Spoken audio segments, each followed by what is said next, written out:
American എഴുത്തുകാരനും motivational സ്പീക്കറുമായ Simon സിനക് പറഞ്ഞ ഒരു ലൈവ് കഥയുണ്ട്, ഒരു സ്റ്റോറി.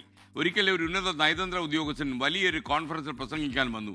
സദസ്സിനെ നോക്കി അദ്ദേഹം ഒന്ന് ചിരിച്ചു. കയ്യിലിരുന്ന കപ്പിൽ നിന്ന് കോഫിയൊക്കെ കുടിച്ച് വളരെ ഒരു ആയാസരഹിതമായിട്ടായിരുന്നു അദ്ദേഹം സദസ്സിനെ അഭിസംബോധന ചെയ്തത്. അതൊരു വില കുറഞ്ഞ സ്റ്റെറോഫോം കപ്പായിരുന്നു. ഒരു ദീർഘനിശ്വാസം അദ്ദേഹം കാപ്പി കുടിച്ചു വിട്ടു. നിങ്ങൾക്കറിയാമോ, ഞാൻ കഴിഞ്ഞ വർഷം ഇതേ വേദിയിൽ പ്രസംഗിക്കാൻ വന്നു. അന്ന് ഞാൻ പ്രതിരോധ അണ്ടർ സെക്രട്ടറിയുടെ പദവി വഹിച്ചിരുന്നു. അന്ന് ഞാൻ എത്തിയത് വിമാനത്തിൽ ബിസിനസ് ക്ലാസ്സിൽ യാത്ര ചെയ്താണ്. അവിടെ എന്നെ സ്വീകരിക്കാൻ ഒരുപാട് ആൾക്കാരൊക്കെ ഉണ്ടായിരുന്നു. താമസിക്കുന്ന വലിയൊരു മുന്തിയ ഹോട്ടലിൽ, അകമ്പടിക്ക് നല്ല വാഹനങ്ങൾ, റൂമിലെത്തിക്കാൻ പ്രത്യേകം ജീവനക്കാർ. അവർ എനിക്ക് വില കൂടിയ വളരെ മനോഹരമായ സെറാമിക് കപ്പിൽ കോഫിയൊക്കെ തന്നു. ഇന്ന് ഞാൻ ഉയർന്ന പദവി വഹിക്കുന്നില്ല, പദവിയൊക്കെ പോയി. ഫ്ലൈറ്റിൽ എക്കോണമി ക്ലാസ്സിലാണ് ഞാൻ തനിച്ച് വന്നത്. ഹോട്ടലിലും ഈ വേദിയിലും എത്തിയത് തനിച്ചാണ്. ഒരു കോഫി കിട്ടുമോ എന്ന് ഞാൻ ഒരാളോട് ചോദിച്ചപ്പോൾ, ഇതേ കോഫി മെഷീൻ ഉണ്ട്, അവിടെ പോയി എടുത്തു കുടിക്കൂ എന്ന് പറഞ്ഞു. ഞാൻ അവിടെ പോയി കോഫി മെഷീൻ്റെ മുമ്പിൽ പോയിട്ട് സ്റ്റെറോഫോം കപ്പിൽ കോഫി എടുത്തു.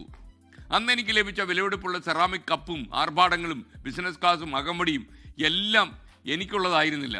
അത് ഞാൻ വഹിച്ച അന്നത്തെ പദവിക്കുള്ളതായിരുന്നു എന്ന് അദ്ദേഹം പറഞ്ഞു. എനിക്ക് അർഹതപ്പെട്ടത് ദേ ഇപ്പോഴെൻ്റെ കയ്യിലുള്ള ഈ കപ്പാണെന്ന് അദ്ദേഹം പറഞ്ഞു. ഇത് ഞാൻ ജീവിതത്തിൽ പഠിച്ച ഏറ്റവും വലിയ പാഠമാണ്. ഞാൻ ചിലപ്പോഴൊക്കെ ആൾക്കാരോട് പറയാറുണ്ട്, നമുക്കൊരു വലിയ ഉയർന്ന ശമ്പളമുള്ളൊരു ജോലി കിട്ടിയാൽ പെട്ടെന്ന് നമ്മുടെ ചിലവുകൾ നമ്മൾ കൂട്ടരുത് എന്ന്. കാരണം എന്താണെന്നറിയുമോ, ഈ ജോലി ഒരിക്കൽ തെറിച്ചങ്ങ് പോയി കഴിഞ്ഞാൽ പിന്നെ നമ്മുടെ ചിലവ് നമുക്ക് കുറയ്ക്കാൻ പറ്റത്തില്ല, വരുമാനം ഒട്ടും ഇല്ലതാനും. അപ്പോൾ നമ്മൾ വെട്ടിലായി പോകും. അതുപോലെയാണ് അദ്ദേഹം പറയുന്നത്, ഈ പദവിക്കുള്ള കാര്യങ്ങളൊന്നും നമ്മൾ സ്വന്തമായി കിട്ടുന്നതാണ് എന്ന് തെറ്റിദ്ധരിക്കാൻ പാടില്ല. തെറ്റിദ്ധരിച്ചാൽ പോയി.